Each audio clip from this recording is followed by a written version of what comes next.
வணக்கம் ஃப்ரெண்ட்ஸ். இன்னைக்கு நம்ம முக்கியமான டாபிக் பற்றி பார்க்க போகிறோம். அதாவது நம்ம ஏன் நிறைய உணவு எடுத்துக்கிறோம், வை டு வி ஈட் மோர்ன்றதை பற்றி தான் நம்ம பார்க்க போகிறோம். நம்ம ஒழுங்காக தூங்கலை அப்படின்னா நமக்கு மூளையில் வந்துட்டு நம்ம ஒழுங்காக தூங்கலை, ஸோ அதனால் நம்மளால் எந்த வேலையும் உருப்படியாக செய்ய முடியாது. ஸோ அதனால் அடுத்த நாள் நம்ம தூங்கிடுவோம் அப்படின்ற ஒரு தாட் ப்ராசஸ் வரும். ஸோ நமக்கு வந்து அந்த இன்ஸ்டிங்க்ட் நமக்கு வந்து தெரியுது இந்த மாதிரி நம்ம ஒழுங்காக தூங்கணுன்ட்டு. பட் இதே வந்து நம்ம நிறைய உணவு ரெகுலராக எடுத்துக்கிறோம்னா அது இன்ஸ்டிங்க்ட் நமக்கு காமிக்குமா, நமக்கு வந்து ஏதாவது ஒரு அலார்ம் நமக்கு காமிக்குமா கேட்டிங்கன்னா அப்படிலாம் எதுவுமே கிடையாது. நம்ம அட் லாஸ்ட் ஒரு பாயிண்ட் ஆஃப் டைம் நல்லா வெயிட் கெயின் ஆகிட்ட பிறகு, நம்ம ஒபீஸ் ஆகிட்ட பிறகு தான் ஓகே நம்ம நிறைய உணவு எடுத்துக்கிறோம், எது நம்மளோட லிமிட்டு. ஃபார் எக்ஸாம்பிள் வந்து உணவு எடுத்துக்கிறீங்க, உங்கள் ஹங்கர் எங்கே க்ளோஸ் ஆகுது அப்படின்றது உங்களுக்கு கிளியர் கட்டாக வந்துட்டு அந்த சிக்னல் வந்துட்டு பிரெயினில் வராது. ஸோ இதனாலே நிறைய பேர் என்னன்னா ஒபிசிட்டியில் போய் மாட்டிக்கிறாங்க. ஃபர்ஸ்ட் இந்த ஒபிசிட்டி ஏன் வருது, இதை நம்ம எப்படி வந்து நம்ம டேக்கிள் பண்ணலாம். முதல் விஷயம், நீங்கள் இப்போ உணவு எடுத்துக்கிறீங்க அப்படின்னா உங்களுக்கு இன்சுலின் வந்து சுரக்க ஆரம்பிக்கும். ஸோ இந்த இன்சுலின் வேலை என்ன பார்த்தீங்கன்னா ஃபேட்டை ஸ்டோர் பண்ணுறது. இனிஷியல் நீங்கள் உணவு எடுக்கும் போது கொஞ்சம் இன்சுலின் தான் சுரக்க ஆரம்பிக்கும். ஸோ அதனால் உங்களுக்கு ஃபேட் அதுக்கேற்ற மாதிரி தான் ஸ்டோர் ஆகும். பட் நீங்கள் நிறைய உணவு எடுக்கும்போது என்ன ஆகும் பார்த்தீங்கன்னா இன்சுலின் ரெசிஸ்டன்ஸ் வர ஆரம்பிச்சிடும். ஸோ இன்சுலின் நிறைய சுரக்க ஆரம்பிச்சிடும். ஏன்னா ரெசிஸ்டன்ஸ் இருக்கிறதுனால செல்ஸ் உங்களுக்கு ரெகனைஸ் பண்ணாது. ஸோ நிறைய இன்சுலின் வரும்போது நிறைய ஃபேட் ஸ்டோர் ஆக ஆரம்பிச்சிடும். ஸோ இதனாலே உங்களுக்கு டயபெட்டிஸ் அந்த மாதிரி மெட்டபாலிக் ப்ராப்ளம்ஸாக வரதுக்கான வாய்ப்புகள் ரொம்ப அதிகமாக இருக்கும். அடுத்து என்ன பார்த்தீங்கன்னா, இன்கேஸ் நீங்கள் நிறைய உணவு எடுத்துக்கிறீங்கன்னா அந்த லெப்டின் ஒரு ஹார்மோன் இருக்குது, அதுதான் வந்துட்டு உங்கள் ஸ்டொமக் ஃபுல் ஆகிடுச்சு அப்படின்ற சிக்னல் பண்ணும். பட் நீங்கள் நிறைய ஓவர் ஈட் பண்ண அதுவும் ரெசிஸ்டன்ட் ஆகிடும். ஸோ அதனால் நீங்கள் எவ்வளோ ஓவர் ஈட் பண்ணாலும் சரி உங்களுக்கு சிக்னல் ஒழுங்காக வந்துட்டு பிரெயினுக்கு வராது. ஸோ அட் லாஸ்ட் வந்து பார்த்தீங்கன்னா வந்துட்டு நீங்கள் ஒபிசிட்டியில் போய் மாட்டிப்பீங்க. சைக்காலஜிக்கல் காரணிகள் எடுத்திங்கன்னா ஒரு சுகரி ஃபுட் எடுத்துப்போம். ஸோ ஒரு சுகரி ஃபுட் நீங்கள் எடுக்கும்போது என்ன ஆகும் பார்த்தீங்கன்னா மூளையில் உங்களுக்கு டோபமைன் ரிலீஸ் ஆகும் லிம்பிக் சிஸ்டமில். ஸோ உங்களுக்கு வந்துட்டு மூளை வந்து ரெக்கக்னைஸ் பண்ணி வச்சுக்கும். ஸோ இதை எடுத்தால் வந்து நமக்கு வந்து நல்ல ஒரு புஷ் கிடைக்குது, ஒரு எனர்ஜி கிடைக்குது, ஒரு ஹாப்பினஸ் கிடைக்குது அப்படின்ட்டு.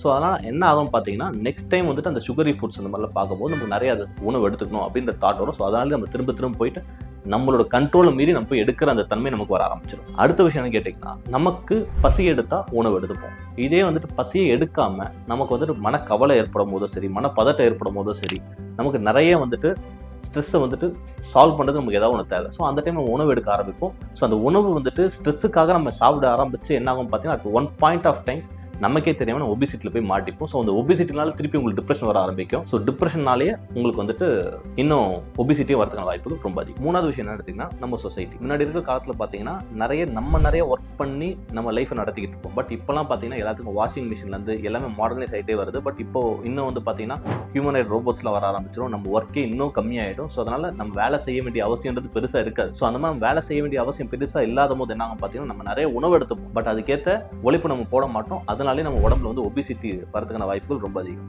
அடுத்த விஷயம் என்ன பார்த்தீங்கன்னா, நிறைய அல்ட்ரா ப்ராசஸ் ஃபுட்ஸ் அதெல்லாம் வந்து பார்த்தீங்கன்னா அட்வர்டைஸ்மெண்ட்டில் ரொம்ப கேட்சியாக கொடுக்க ஆரம்பிப்பாங்க. ஃபார் எக்ஸாம்பிள் நீங்கள் என்ன ஒரு பிஸ்கெட்ஸ் எடுத்தாலும் சரி, இல்லை நிறைய அல்ட்ரா ப்ராசஸ் ஃபுட் நீங்கள் என்ன வேணாலும் எடுத்துக்கோங்க, எல்லாமே நிறைய கேட்சியான அட்வர்டைஸ்மெண்ட் போடுவாங்க. இப்போ கிட்ஸ்லாம் அதை பார்த்தாங்கன்னா ஃபஸ்ட்டு எனக்கு அந்த ஃபுட்டு தான் வேணும்னு கேட்பாங்க.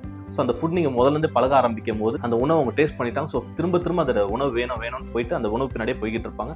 அட்லாஸ்ட் அதனாலேயும் நம்ம ஒபிசிட்டி தான் போய் மாட்டிப்போம். ஸோ இதுக்கெல்லாம் நம்ம என்ன பண்ணலாம் அப்படின்னு கேட்டிங்கன்னா, முதல் விஷயம், நீங்கள் உணவு எடுத்துக்கிறீங்களா, உணவுக்கு ஒரு உணவுக்கும் இன்னொரு உணவுக்கும் அட்லீஸ்ட் 6லேருந்து 10 மணி நேரம் கேப் வச்சுக்கோங்க. ஸோ அப்படி கேப் விட்டு சாப்பிடும் போது நடுவில் நீங்கள் எதுவுமே சாப்பிடாமல் இருக்கும்போது அதுவே உங்களுக்கு வந்துட்டு ஒரு பாதுகாப்பான விஷயமா இருக்கும். ஏன்னா ஒரு டைம் நீங்கள் உணவு எடுத்துக்கிறீங்க, சட்டிட்டு ரீச் ஆகிடுது, நல்ல ஒரு லாங் கேப் விட்டுட்டு அதுக்கப்புறம் உணவு எடுக்க ஆரம்பிங்க. அடுத்த விஷயம், உங்களோட உணவு உங்களோட சாய்ஸ். நீங்கள் என்ன உணவு உள்ள உங்கள் வாய் வழியாக உள்ளே போகணும்னு நீங்கள் தான் டிசைட் பண்ணணும். ஒரு கேக் இருக்குது, அதை நான் கண்டிப்பாக சாப்பிட்ணுன்னா அது ஒரு ட்ராப் தான். நீங்கள் ஒன்ஸ் அதை எடுக்க ஆரம்பிச்சா திரும்ப அதுக்குள்ளே போயிட்டே இருக்க போகிறீங்க. பட் அதுக்காக ஃபுல்லாக ஸ்ட்ரிக்ட் டயட்டில் போகணும் அப்படின்னு நான் சொல்ல. அதாவது ஒரு மீல் நீங்கள் எடுக்கிறீங்க, ஒரு மீலில் வந்துட்டு ஐயோ நம்ம வந்து ஒரு சீட் மீல் பண்ணிட்டேன், அவ்வளோதான் என்னால் ஒழுங்காக பண்ண முடியும் அப்படின்ட்டு அதில் போய் மாட்டிக்காதீங்க. நான் கண்டிப்பாக சீட் மீல் அடிக்கடி வரும். பட் சீட் மீல் வரதும் இட்ஸ் அ ப்ராசஸ் தான். ஸோ அதெல்லாம் வந்துட்டு மனசில் எடுத்துக்கிட்டு கான்ஸ்டண்ட்டாக ஆல் டுகெதர் எடுத்து பார்க்கும்போது நம்ம ஓரளவுக்காவது ஒரு டயட்டில் நம்ம இருக்கணும். கரெக்டான டயட் நம்ம எடுத்துக்கிறோம் அப்படின்ற ஒரு டயட்டில் நம்ம இருந்தால் தான் நம்மளால் ஒபிசிட்டியை டேக்கிள் பண்ண முடியும்.